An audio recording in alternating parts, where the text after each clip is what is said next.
Munye, and today at the Painter's Talk we have Perry from Perry Science London as our guest. I am super happy to have him because, as many of you might know, I did a work experience with him last year, and he's my mentor. And also, this interview is particularly special because I am at his studio, so it's different than the previous one. So, not saying more, Perry, thank you for being here and welcome. Hello there. How are you, Joe? Hey, Perry. So, Perry, let's start this conversation. Perry, you have been a sign painter for a long, long time. How is that you got into sign painting? I started sign painting probably about 15, and that just doing work experience with an experienced sign writer, and then from there moved on to another sign company from the work experience, and it just rolled on from there. I was never any good at school. So I think they were pretty much glad to get rid of me, to be honest. So Okay. 15 and a half, I started the apprenticeship stroke 16 for about 4 or 5 years. That lasted, and it just went on. It went on from there. Okay, so back in time, apprenticeships were for 4 years? Well, apprenticeships can be, because it's all drawn up, all obviously paperwork. So it can be any time. It depends on obviously who's supplying the apprenticeship. So mine was if I remember was 5 years. But I think I've done sort of about 4. 4. Yeah. Okay. And then you went by yourself? I know you changed with another company. Yeah. Well, what happened was that when I first started learning sign painting, and when I started coming towards the end of the apprenticeship, which was in the late 80s, obviously they brought out the plotter machines. Mm-hmm. So, and obviously sign writing was affected. Like vehicle signage started being done by using vinyl, where we used to hand letter quite a lot of them, vans, trucks. And then we, I left there, and I just felt I needed to learn the vehicle, like the vinyl side of stuff. Mm-hmm. Because that's just the way the sort of the work was dropping off a little bit. Mm-hmm. In the way of sign writing, vans and sight boards, all this plastic was coming about, and all this vinyl. So even though I was still doing sign writing, there was good 50-60% was vinyl work, and then obviously it just went on from there. And then when I finished with that little company, they were based over in Waltham Cross at the time. Waltham Cross. I then went to a company in Bow, which was the artist who worked for Jerry McGrath and his other partner Bill, and they had a massive sign company just producing pub signs. So I went from sign writing to plastic to back into the pub industry, and that's when we was gilding all the built up letters, all the boards were sign written. There was a plotter there that was used for certain jobs, but I would say 90% of the work going out, it was all painted by hand. It was brilliant. So you had a carpentry department, then when the signs got made they went into the painting department, and then for the painting they went into the sign writing, and that's where everyone was gilding. Mm-hmm. Sign writing, it was just it was probably one of the best places I've ever worked. Oh wow! And I don't think that's not really around anymore. Not I've seen in the UK. Yeah, because actually what I have seen is like buildings, is what you say, like with departments, like the carpenters, now the gilders or the sign writers, and then probably the fitters of the signs and everything. So everything was super integrated by a big team. And you say that company was into pubs, and from there did did you stay doing pubs? Because most part of your work is pubs, right? Yeah. I just that's right. I mean, I just felt I just needed to up my game a little bit and not go on my own just yet. I needed to, you know, go to Jerry, which at the time was called Harvard Signs, go there and I've done about, not very long, about 18 months, but just got to how everything was organised, made, everything put together, and it gave me a lot of insight, and it was really good experience, and there were some of the best signwriters there, you know, Ray Porter, Sherwin from New Zealand. I mean, really, really all different types of signwriters, good at certain things, others than other parts of signwriting and gilding. But it was a good, it was really good at the time. And then I left there because obviously I was doing, because the money was never brilliant. So, you know, I'd done a lot of private work at weekends.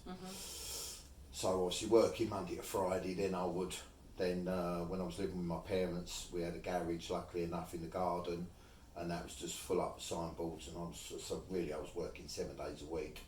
But I'd earn more money in Saturday and Sunday than I would do Monday to Friday. Yeah. You with me? So how old were you? When I left Harvard Signs, Jerry's was probably 21, 22. And then from that moment you have been by yourself? Yes, since I was 22. I sort of had to, didn't have to, I mean, I could have stayed on at Harvard Signs or gone to another sign company, but I just feel, you know, as you probably know already, that you know, a lot of signwriters are just, they're free spirits. They just want to be, they love travelling, they just want to work by themselves, and I was one of them really. So I just went on my own, and I've never looked back, and that's the only, you know, I don't regret it at all. It's good. It's good, yeah. Good. And who was the guy you did the apprenticeship with? Your first one?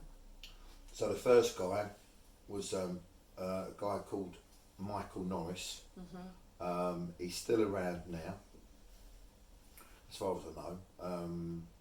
So yeah, I mean, he was just great at everything.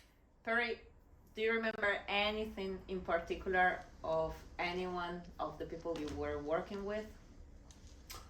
Yes, I remember a good signwriter I used to work with called Sid Harrison. And we'd done a lot of work together, but obviously I learned a lot from him. He's not around now, but he was a character. And I always remember him saying to me, it's always easy to earn an easy 50 than an hard 100. And at the time I thought, what's he going on about? But as time went on with the work, it made sense that sometimes it's nice to do an easy job than a stressful job, just to get more money. It's, you know, so it added up, and it really, I just thought that was a good way of looking. Or also warming your studio with your tea, chill out instead than hanging rather than being out on site, up on ladders in the cold. Rather be in the workshop, you know, painting. So so that I just thought that was a good, good thing to remember. And obviously I've passed that on to you and lots of other people. So it does make, you know, there's lots of stuff. He was a really good old school sign painter, commercial sign painter, you know. So Does it happens to you as it happens to me? I have your voice in my head. I always hear, "Be careful, Jojo. Be careful." I'm working with glass. I hear you. You are not with me, but I can hear you. Or I also could hear something like, measure twice, or this kind of thing. Do you have also those voices from them? Like some of them I do. I just obviously when you done your experience here, we done some glass stuff, and it's just yeah, perhaps it's just me. I'm a bit of a panicker because you do all that work. Yeah. No. Something can happen. Absolutely right. So it's that's why. But yeah, not really from my old governors, my old bosses, but a lot of them was always just take your time.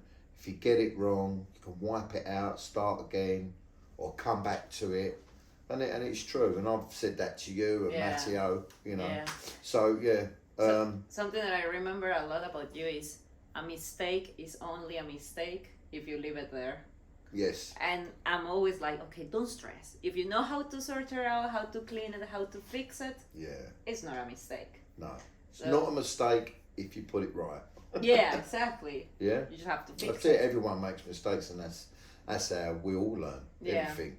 With not necessarily painting, just it's just life experiences. Yeah. You've got to make mistakes to learn, haven't you? Yeah. So, but yeah, definitely. Yeah. Well, I have a question for you. And What? I'm sure many people have been wondering this. Go on. Are your teeth real?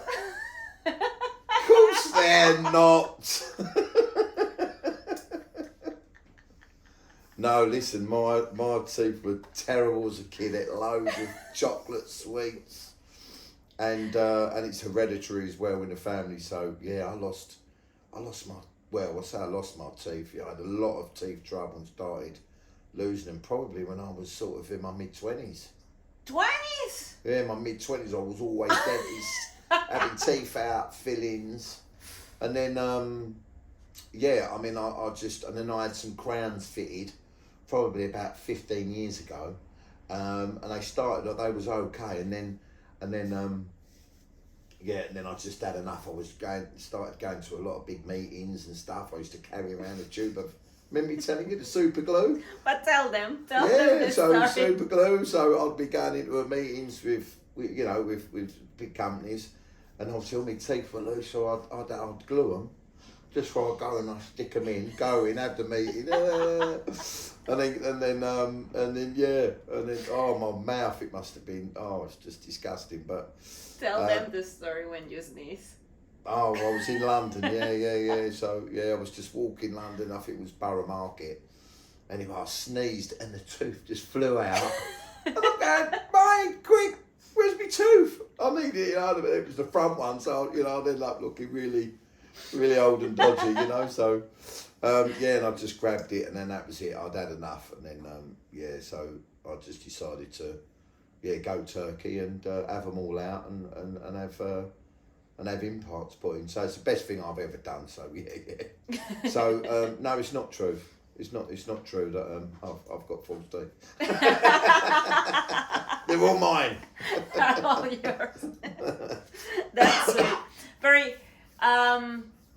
You are well known for your gilding work. You do a lot of commercial work, a lot of pops, very traditional style, and you add a lot of gilding into your work. How do you do it? How do you sell it to your clients? Or how do you get it? Yeah, I mean, a lot of it has been recommendation. I would say about 70% is recommendation. The other 30% has been through like online, website, social media, like a lot of us, I suppose we get. And there is an element of luck there. I mean, I've had emails from real big companies thinking, while they sort of emailing, it's just what I call a fresh lead. And it's just been, and obviously recommendation, it's just built on from there, But so. It was something that you were looking with the intention to go into, or it just happened to you? No, I think I intended to go in. I've always been fascinated with the gold leaf, and I think for me it's the high end of sign writing of the actual craft, gilding, glass work, gilding ceilings, cornices and obviously and the money's there. The money's fantastic. I mean, you say to anyone, real gold leaf, people will pay. Yeah. And it's the prestige that goes with it as well. The work. Yeah. I find it's just great. So yeah, I've done some really crazy stuff. Been very lucky. I've been lucky and fortunate without a doubt. But but obviously worked hard to to get that luck for sure. And talking about price, how do you price it? Funny. I mean, obviously a lot of it, I don't know how other signwriters do it, but obviously a lot of it is experience. When you've done another job, you get something similar, you try and work it out in your mind. But I always think that if you can, it doesn't always work, but try and get the budget out of the customer. So, I would say, look, I don't want to give you a quote and be way out, or, and I need to, if you can sort of work with me and give me a sort of price that you don't want it to exceed, I can work with that. So some people just turn around and go, I haven't got a clue, just give me a quote. I'm getting multiple quotes, but the majority of the time, I would say 80% of the time, they will come out with a price. So, give you an example, I can't say the name of the client, but so it was quoted, I worked out, it was all gold, it was all, it was railings, and they wanted all gold, the finning was all gilded on the top, and it was quite a big job. There was a few of us there, we worked there for quite a number of weeks. Weeks? Yeah. Only doing gilding? Just gilding, yeah, surface gilding. That was massive. Yeah. So, and you were several people doing it. Yeah. There was probably in total one time, there's probably about 5-6 of us all gilding. Because as you know, you've got size, obviously clean off. And, you've got a lot of prep work and then the sizing and the gilding. And I think I looked at it and I think it was, it come to about just over 9,000. And obviously I said to this guy, what's the budget? Because I really wanted a job. And I thought 9 was sort of fair, but I could have gone a bit lower. But he said, long as it don't exceed no more than 50,000. So I said, well, I'm sure we can work with that. And I gave him a quote for 48 and the odd few £100. And he went, yes. And I got a job. I didn't have to work for the rest of the year. You were doing like... Now, I know it probably sounds like really awful, but at the end of the day, when you're talking about a blue chip company, that amount of money is just, it's nothing. It's nothing. Yeah. And it's just business. So that doesn't happen on that scale all the time, but I always use that technique. I call it selling technique. One. Get the budget from the customer first. Yeah. Whether it's gilding or a vehicle, shop fascia, because some people, I've had it, and people go, well, I don't really want to pay more than £150. And then you can think, go and call someone who does sticky letters, So I use that quite a lot. Obviously not with my repeated customers. Yeah. They just send a spec through and I quote it, and 9 times out of 10, because you've got a relationship there, you get the green light, and you get the job. So when I'm doing my signs gilding jobs, I still find quite challenging to calculate how many books I need per work. Any tips? I always call you. Well, I always call you and I send you a picture and you tell me, you need this amount of books. Yeah. And I hope that eventually I will learn, this is what I need based on my experience. Yeah. But any formula? I mean, you just, it's a really simple one, really. You just, if we're doing I've done a few hotels and we've done the ceilings, like I've done the Goring Hotel in London, and that was very hard to price up, but I just measured the square footage, rung up the gold leaf suppliers, They are 8 by and 8. I just go, right, it's 6 meters by 3 meters. It's flat or it's curved sometimes because there's certain ceilings curved.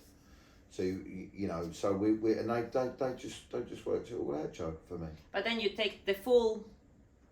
Let's say, if there's an A, let's say it's an A, then you measure it as a square. Yeah. Instead than as a letter. Okay, that's a good one. Yeah. That's a good one. But I mean, as you know, the gold leaf books, I think they come round about 80 mil square. Yeah, they are 8 by 8. Yeah. So when if I'm doing a design, whether it's sketched out or it's on the computer, I'll always think, and it's surface gilding, then I'll always take that in consideration. I try and keep the letter, say 75 mil. So you can get the page and you can literally get that one gild in one leaf. Yeah. Yeah. I know there's little off-cut bits, but you can move that to obviously the next part. But yeah. That's a good one. It's just something to keep in mind. Well, but it's not always the way with the size. You could be a lot bigger, obviously. Yeah. Okay. Well, lucky I have you. Yeah. You always ask you. I'm lucky to have me. Well, I have to say that I'm really lucky. I mean, we work a lot when I was here, but we stay in touch a lot even now that I'm there in Northern Ireland. Every now and then I call you and you always reply. I mean, that's... Yeah, you've got... I really appreciate that. I mean, you're welcome. Yeah, it's been a... It's like, I know that many people don't have that, and that makes my life way easier. Yeah, I mean, I think a lot of it is like everyone with two people. It's about relationship. You get on. If you get on well, then it comes just natural, doesn't it? But with friends, if someone's a little bit, you're not quite connected. It's a transaction at the end of the day. You just think, you look at the phone and you think, Well, a transaction, no, but it's never been like that with us. But it's giving and receiving, Yeah. And we have fun. Yeah, that's the main thing. Yeah, you got to have a laugh. But I do the same with Matteo as well. If he rings, or texts, I'll do it with anyone really. Anyone I've has been nice to me, I'm nice to them, and you help. Yeah, that's what life's about. It is like that. Perry, going back a little bit about your work with gilding, which have been your biggest gilding job, and or the most challenging one? Yeah, good question. I mean, the challenging one was just what I just mentioned a minute ago, was probably the Goring Hotel, because that was full sort of decorating and gilding all the cornices and the ceiling. It was very challenging. Ceiling literally working like this? Yeah, it was really hard going. Along with the Rothschilds one in central London. I mean, that was quite a challenging job. I mean, obviously had people there. I couldn't do that on my own, but it's just a whole, when I say challenging, the pricing of it, the dealing with the clients, they were a bit of a nightmare, to be honest. And just the overall of it was quite challenging. But happy with what everyone done, and I think it for what we did, I think it come out fantastic. That was the most challenging one. Yeah, Rothschilds and the Goring Hotel. And the biggest one? Well, the biggest, I mean, they were both big as in probably signage was like 25 metre gold glass leaf sign. 25 metre? Yeah, approximately, perhaps, 25, all acid and hand painted and gilded. The Euston Flyer in King's Cross, so that was a Is nice it still job. there? Yeah, it's still there now. Yeah. And we obviously had help with it, but because it was on a short time scale. But it was. That was one of I've done a lot of glass jobs. I've enjoyed them all, but because each one you do, you finish it, you think I could have done better there with that and this, and laid it out a little bit differently. It's because we are, most of us are perfectionists. You want to try and get the perfect sign, but it never really happens. There's always something, I believe, that that you're not happy with. But that's why if you're like that, I believe that's how you get better and better. Yeah, definitely. But yeah. Definitely. Well, I have some other questions here, and I imagine that you have been saying that nowadays it's kind of sign painting is kind of it's in its boom, and like handmade things are now kind of more appreciated. I think that in the creative industry, people is moving more towards craft things or things done by hand than things done digitally or with a little bit of or like absolutely technology, like in the time of vinyl. Why do you think that this is happening? I just think it's people just getting in to this craft is because it's so creative and it's sort of got like a free license. Most of the time, people, and I just think, it's people just sick and tired of the plastic and the computers, and there's so much you're seeing online and on telly, even these these programs.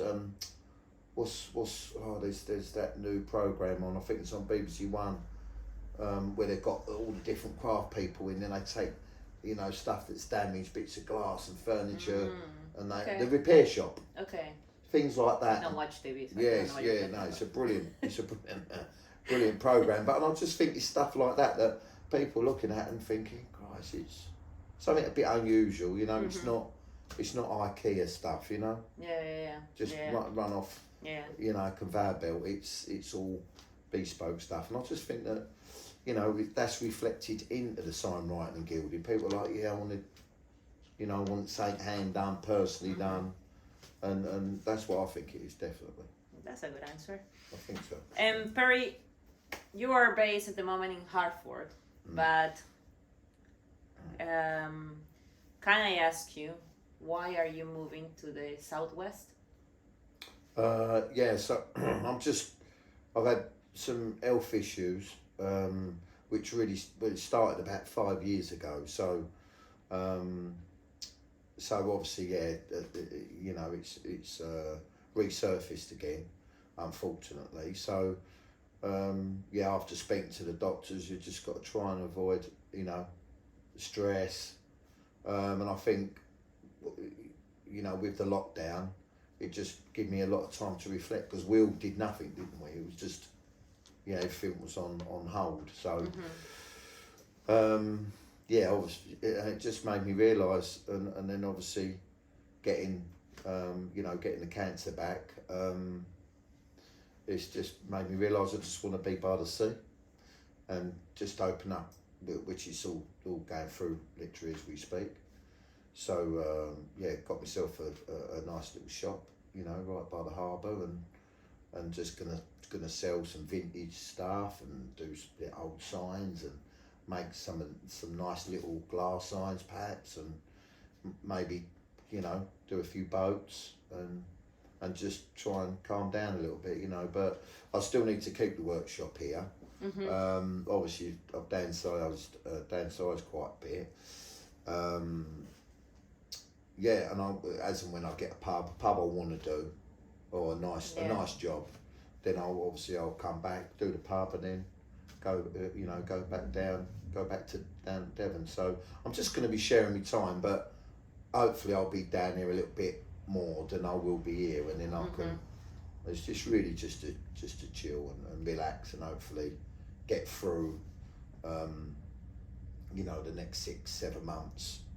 And fingers crossed, recover, and then obviously, and just move on from there, really, Joe.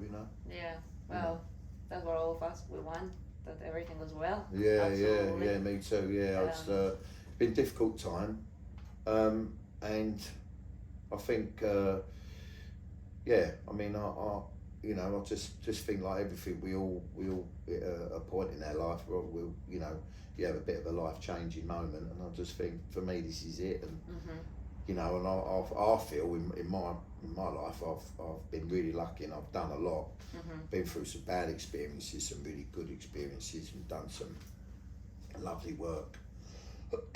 But obviously there's still lots more that I want to do.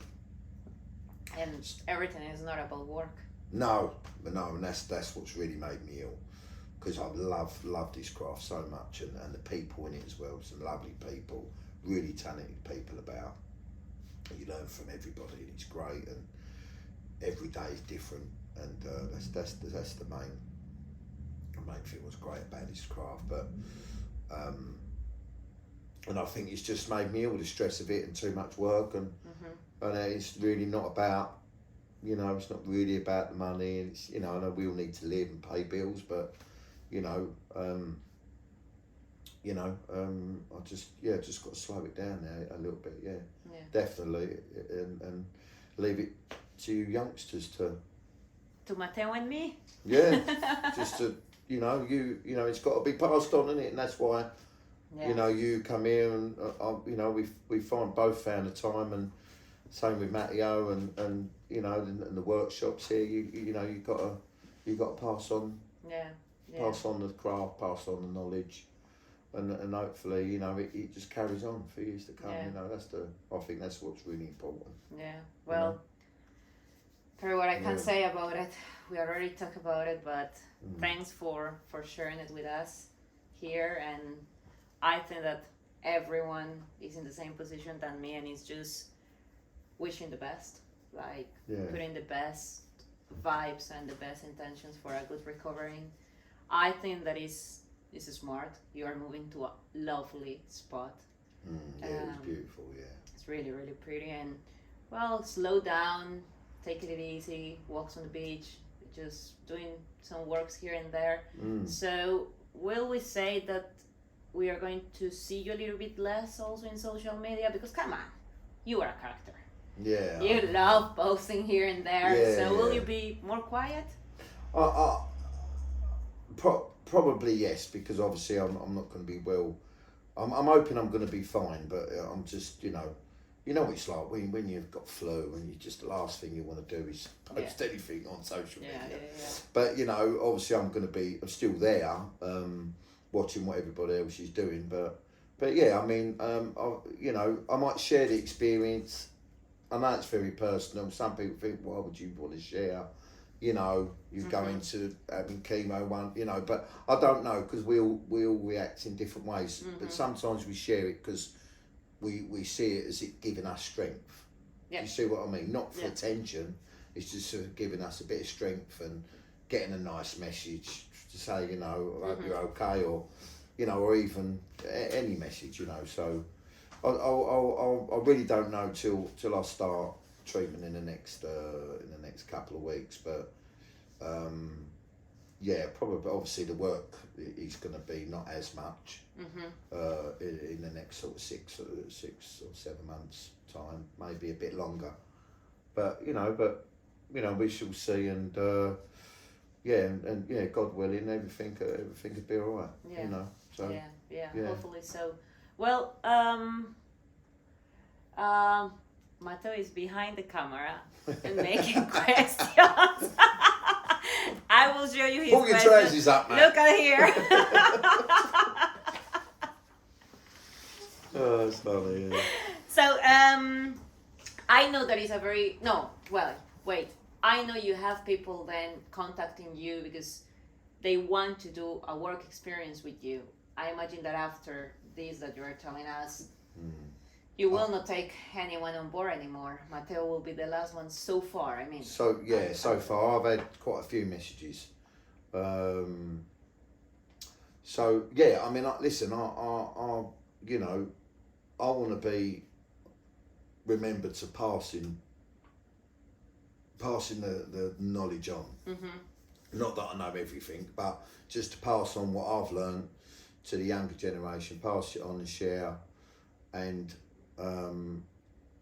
but that I'll probably your answer to your question is taking someone else, and obviously it'll have to be when I get through what I've got to get through, and then I mean, I still would, you know, do the work experience like you've done and Matteo's done, and the workshops. You know, I get messages all the time for the signwriting workshops. You know, the 1 and 2 days, which is really good because it lets you know that there's still a lot of interest there. Yeah. I mean, we had that girl come in earlier.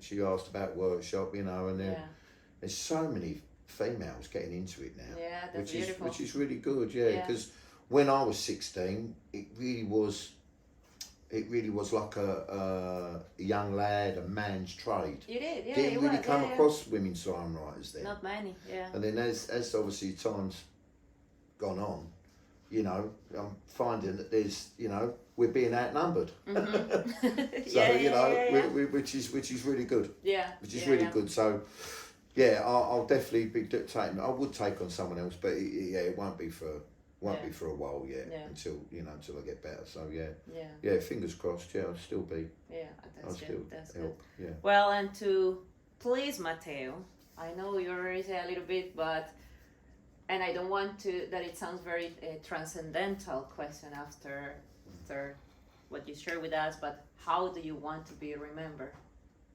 I just want to be remembered as someone who's never took life serious and had fun. And then if you make a mistake, just rub it out and do it again. You know, but for someone to go, you know, just to pass on the knowledge and you know, hopefully there'll still be some signs up, pub signs, whatever, and you know, he was a silly old git, but you know, I know you are. Yeah, I know I am, yeah. But you know, he could knock out a pub sign. You know, that's what I'd like to be remembered for. Just to be, you know, help people.